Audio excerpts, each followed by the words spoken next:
ادعمونا بلايك للفيديو واشتراك بالقناة، فهذا يدعمنا كثيرا.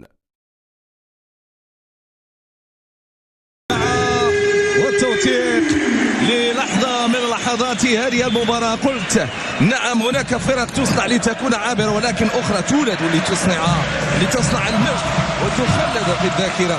وهنا يصنع الوداد، هنا يحضر نادي الوداد الرياضي. نعم، الحضور في هذه المباراة، الفريق الذي لا يشجع فحسب بل يعشق، وتتوارث الأجيال حبه كما توارث المساندة الجماهيرية والمبادئ والقيم. هذا الوداد ليس مجرد نادي، نعم هو نادي أكيد أنه بهذا الحب، بهذا الظهور، بهذه الصور راحل في المدرجات ولا مكان فارق. هو فريق الألقاب، هو فريق الألقاب، وجمهور حاضر في المنصات، حاضر في المدرجات. مصدر الفخر لكل مغربي، مصدر الفخر للظهور المغربي، للتمثيلية المغربية في المدرجات حاضرين ويشجعون الصغار قبل الكبار ويهتفون باسم فريق الوداد الرياضي. صورة معبرة من المدرجات وفي انتظار الانطلاقة التي ستأتي في هذه المباراة تحديدا، حيث سنتابع كيف سيكون الحال، كيف سيكون المآل في واحدة من المباريات التي تشد اهتمام وأيضا متابعة الجماهير المغربية. نحن نتحدث عن مباراة تجمع بين ممثل كرة القدم الوطنية فريق الوداد الرياضي، وأيضا ممثل كرة القدم البرتغالية، وأيضا الأوروبية فريق اف سي بورتو. انسلال من جديد، كيتفكر مرابط منظم الافعال، يختار كرة مطولة أمامية مباشرة إلى خارج وقت الملعب. تمريرة وتسديدة الأولى جات بهذه الكيفية.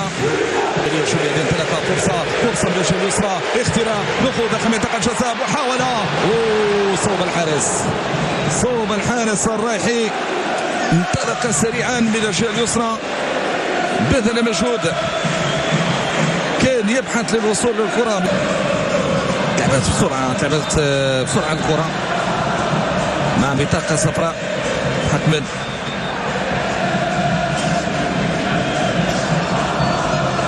إذن الوضع على أنه برتغاليا ضايع عملية استلال داخل منطقة الجزاء صعيبة وإلى خارج وقت الملعب. هذه أول محاولة يمكن نقولوا لفريق اف سي بورتو في اللقاء، جاءت من خلال الاستلال، دخول داخل منطقة الجزاء، الاعتماد على اللاعب سامو.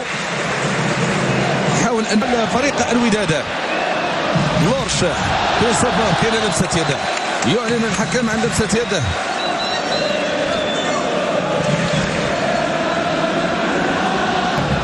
تنفذ هذه الكرة أمامية، محاولة البحث عن الرأسية، رجع أيوب بوشا، كرة عند مهدي مبارك، كريستوفر لورش، تمريرة داخل منطقة الجزاء، كرة ممتازة، فرصة ودادية، محاولة دفاع ينقذ الموقف، كترجع مرة أخرى عند كريستوفر كيسدد، كتصطدم بالدفاع. الأفضل الآن فريق الوداد الرياضي، الأفضل بناء العملية ديالو الهجومية، الأقرب للوصول للمرمى. لا تزال كرة عند لورش، الحكم كيخلي الامتياز بدلا من الكرة لصالح فريق الوداد. كانت مطالبة بضربة جزاء، ولكن سمير حافظ على الكرة ديالو، لعبها بالكعب ممتازة. أيوب بوشتا، تمريرة الرايحي، فرصة صيدة، أوبينغ يضيع كرة الهدف الأول. كان في المتناول الهدف الأول. أوبينغ حاول ما أمكن أنه يسدد صوب المرمى، تواجد ديال الحارس اللي عنده خبرة.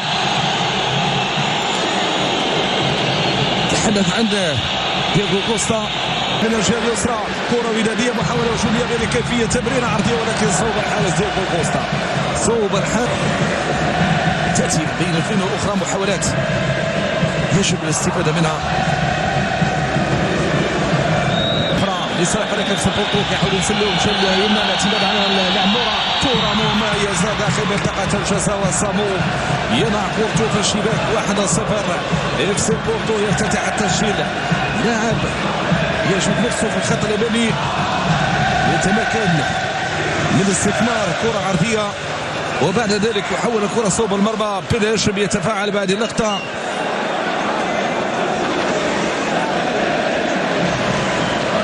عملية هجومية من جانب، تشكيلة مرعبة صراحة. كرة تنفذ بهذه الكيفية داخل منطقة الجزاء، رأسية تنفذ، ولكن من حركس أول صعود ديال ابن ديراني إلى ركنية أخرى. داخل مرابط في المكان مناسب. تمريره ممتازه، انسداد من الجهه اليمنى، عمليه هجوميه من كريستوفر لورش. الكره الوداد، تسديده ولكن الدفاع يقف امام الريحي، امام محمد ريحي الذي كان يريد ان يسدد صوب المرمى. ثاني كره غير محظوظين فيها الوداد. كره صوب الصامو، اخذ ورد، تغطيه دفاعيه. جولة داخل منطقة الجزاء، ينطلق موكب رباط، يرسل سريع، يبحث عن تمريرة عرضية. رباط كرة داخل منطقة الجزاء، مفيد، كرة تمريرة عملية، فرصة يمكن الوداد. للركنية، ركنية للوداد. جات فرصة مواتية كان بالإمكان الاستفادة منها. الحلول في الوقت اللي نتمنى كل التوفيق لمحمد أمين باشن فيما تبقى من عمر هذه المباراة. انقضت الربع ساعة الأولى في الجولة الثانية. رايحي حصل على مخالفة.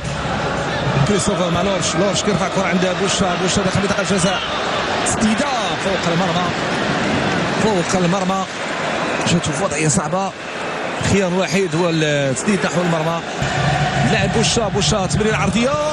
حمزة النوري يرتقي امام الحارس دييغو كوستا.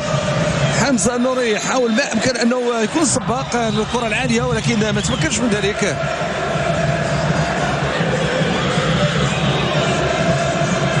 تمريرة عرضية خلال تمريرة في العمق. صوب النوري، لورش وسدد.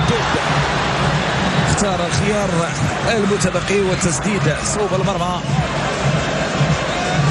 كرة داخل منطقة الجزاء. حمزة النوري وايضا لورش مع بعضهما البعض. كان على يسار الحارس دييغو كوستا، تلفات رأسية ممتازة. لا تضيع هذه الكرة. حمزة النوري ارتقى فوق الجميع. غير مسار ديال كرة صوب المرمى ولكن كيف يفعل؟ يختار كرة صوب مرابط يرفع كرة عرضية جانبية داخل منطقة الجزاء. تحضير كرة من هذه الوضعية، عملية هجومية، تسديدة والى خارج رقعة الملعب. جمعية تبدأ ولو مرة في المقابلة ككل. هذه محاولة صعيبة داخل منطقة ترجع مرة ثانية لصالح فريق الوداد بارسا. تسديدة ولكن ذلك صافرة خطأ ككل الحكم لصالح